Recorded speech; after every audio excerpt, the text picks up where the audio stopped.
If you're looking for a great long-range hunting rifle that shoots factory ammo extremely well, reloads often better, comes with no hassle of trying to decide which parts you want for a custom at a fraction of the cost of a custom, and often at a fraction of the wait time, stay tuned while we take a look at the Fierce Rival.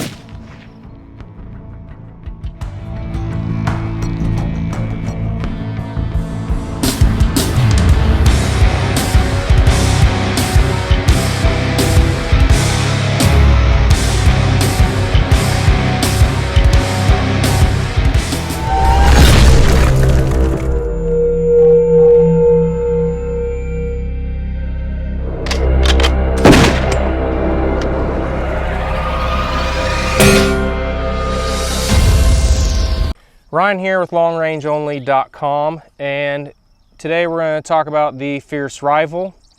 This was announced at SHOT Show 2020. Due to COVID, there were some delays in getting it out on the street. We got ours right in the middle, towards the end maybe, of hunting season, so we didn't immediately have time to shoot it, but we've been shooting it now for 5 or 6 months, and we're extremely pleased. So we'll break this rifle down. Fierce is not new. They've had the Edge series, and I've done a review on that as well. I've shot several of those, so I'm not new to Fierce, as a lot of people I think are still becoming aware of them.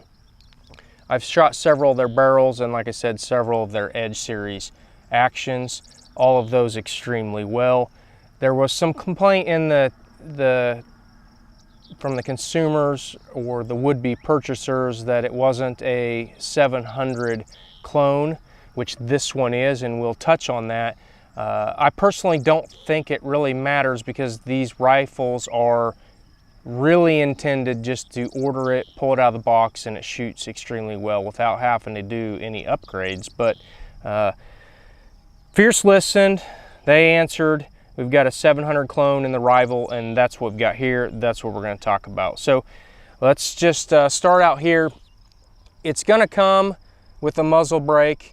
It's typically going to have their side or their ported brake. You can get this optional side discharge brake, which I've gotten. I shoot a lot of prone. I think it's well worth the upgrade.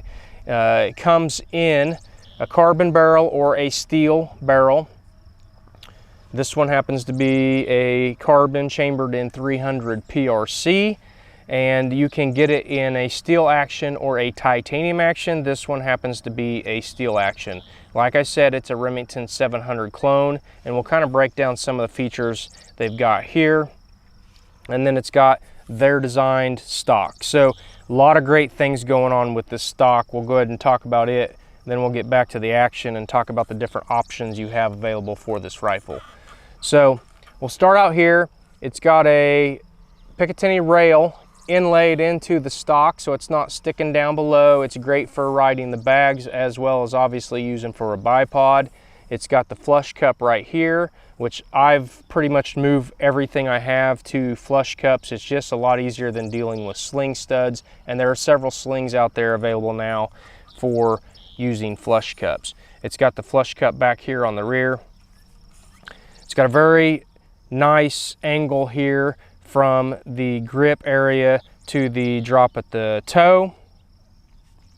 It's got a negative comb, a zero comb or slightly negative comb, which for long-range hunting rifles, in my opinion, is almost a necessity. It helps with felt recoil. It helps you stay on target through the shot. And then it's got a limb saver recoil pad, which is very nice for recoil reduction, in addition to the muzzle brake. Probably the most important thing about the stock, in my opinion, is this grip angle and relationship to the trigger. And the grip angle is a vertical grip. It's very, very comfortable. It's very natural feeling, and it's probably it actually is the stock that I've shot with the grip angle or the grip distance to the trigger shoe being the least amount that I've shot. For guys with bigger hands, you might hit your your fingers on the trigger guard when you pull the trigger through recoil if you don't have a decent grip on the rifle. But it does put your finger exactly where it should be. It's very comfortable and it's very easy to shoot. Bottom metal, it's got their bottom metal. It's a pretty decent bottom metal. I don't think it's on par with something from Hawkins, but I think bottom metals are somewhat overrated. Obviously, you don't want it breaking, and you don't want it, you know, falling down and dumping your shells when you're shooting and stuff. But the bottom metal is very nice, and it's streamlined right in with the rifle. It came originally with Trigger Tech's primary trigger. They have since switched it out to the Dakota. I also know that they were having some issues with the Dakota, probably in a timing issue to this action. I have not had any problems with this. I'm going to leave the Dakota in it and shoot it like it is. I think some of the issues were with it not staying cocked when you close the bolt, and like I said, I haven't had any issues.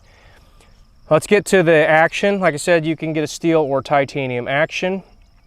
This one happens to be steel, and before I dive too deep into that, we're going to talk about how that affects it. So you can get, like I said, a steel barrel, a carbon barrel, a titanium action, or steel action, and those weights are going to range from roughly 5.8 advertised pounds up to roughly 6.8 advertised pounds. And this one meets the weight of the standard, or the steel action with the carbon barrel. And I guess I should touch on this. I ordered this at SHOT Show with a 26-inch barrel, 300 PRC. Now they're only offering that in a 24-inch barrel for the 300 PRC and the 300 Win Mag.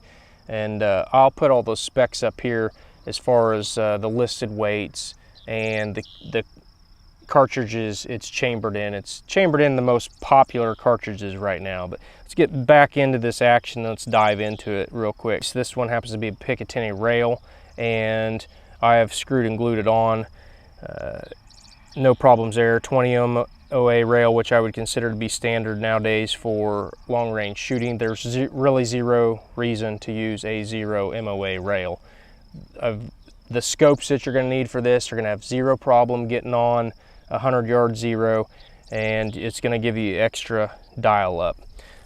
It's got the side bolt release, which again is becoming standard. I would expect this out of anything that is not sitting on the shelf at Walmart. It's a 70-degree bolt throw. It's got a very nice straight bolt handle, very positive on the cocking and opening the bolt.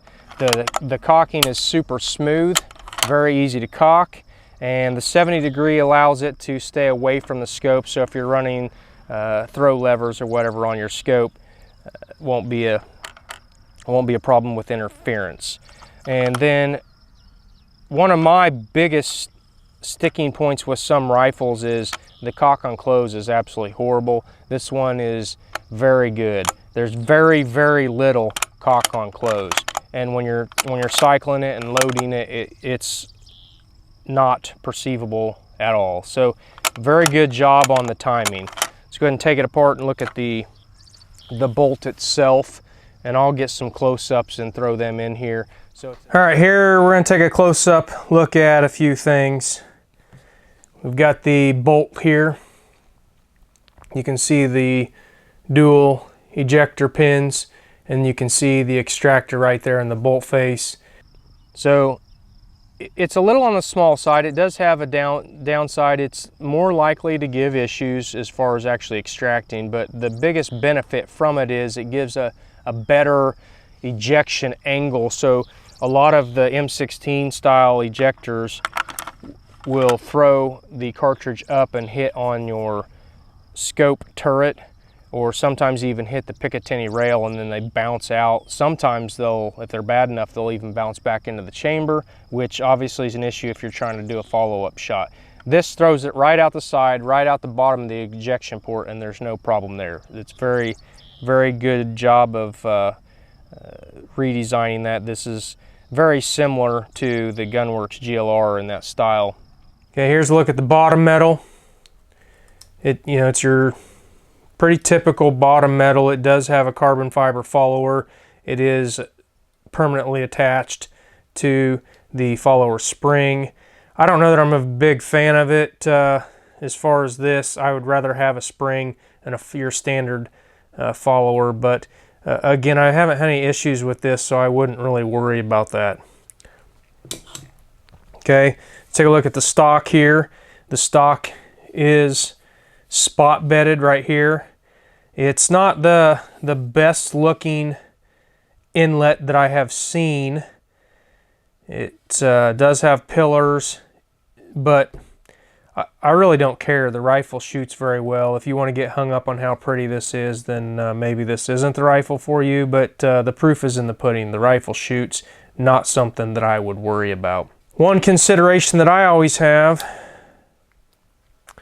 with some of these rifles, or pretty much any rifle that I'm going to own, whether or not I actually use it, depending on what cartridge I'm shooting or not, I like to have a magazine box that I know is capable. This is a Wyatt's length magazine box here, and you can see there that it's roughly 3.850 inches. This one happens to measure right at 3.879.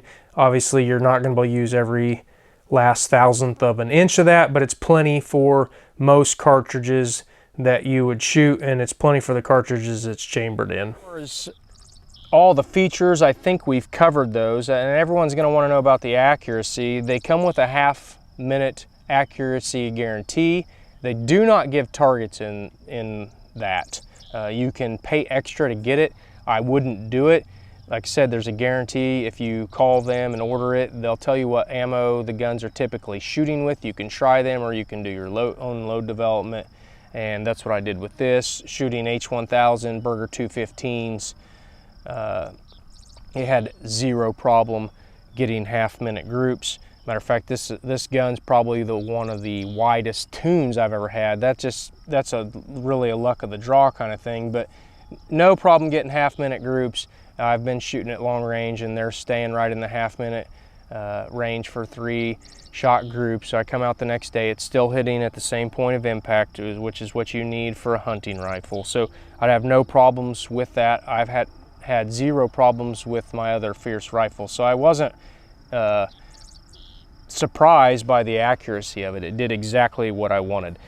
As far as picking this over other rifles, it sits right in that, depending on the options, somewhere in the $2,300 range, clear up to $3,000 if you go steel, all steel versus carbon titanium. And with a half-minute guarantee, it's going to be slightly more expensive than some of the other really good production rifles in that $1,800 to $2,200 range, but it's got that half-minute guarantee. I think the stock is better than those other production rifles in those lower price points. As far as not going ahead and stepping up to a custom, I love customs. The thing about a custom is I wouldn't suggest it over this unless there are specific things that you absolutely have to have. There's a number of things that we could talk about, like a machined in integral Picatinny rail, or Picatinny rail on the scope bases.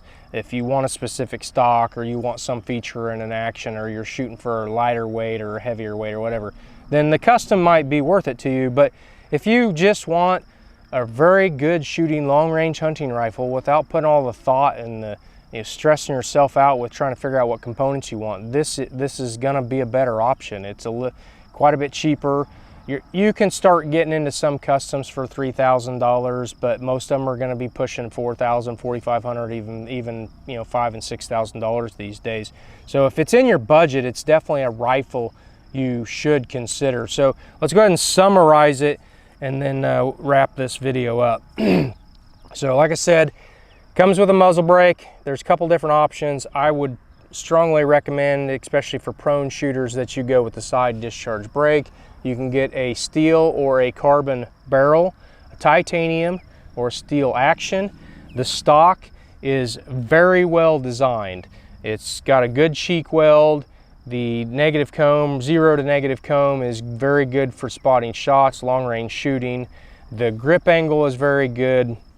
The trigger placement, or the trigger finger placement on the trigger shoe, because of the grip distance to the trigger shoe is very good for most people. The drop angle at the toe here is very good. It doesn't cause a lot of dip when the rifle recoils. It's very well balanced. It's got the rail right here, some great features in the action that we talked about, and the price range is really good. No matter if you want steel or clear up to the carbon titanium, this is going to be a great rifle for you. So I think we've covered all of the bases. Like I said, I listed the specs back there. If you need to, you can go ahead and pause it, take a look at them, or you can visit fierce.com and look up those specs or give the guys a call. If you're looking for a long range hunting rifle in that $2,000 to $3,000 price range, you want a very shootable rifle, accurate, don't want to worry about having to decide what components you want for a custom, and you want that accuracy guarantee, you definitely need to look at the Fierce rifle. We'll have a link to a thread on the forum in the description below. Please check that out. Go ask me any questions. I'll get those answered for you as quickly as I can. Please like the video and subscribe to our YouTube channel if you're not already subscribed. If you're not a member on the forum, it's quick, it's free, it's easy to sign up. We'd love to have you. There's a lot of good information on the forum, a lot of great guys that are more than happy to help you with any questions, and it's just a good place to hang out. So we appreciate you taking the time to watch the video. Have a great day.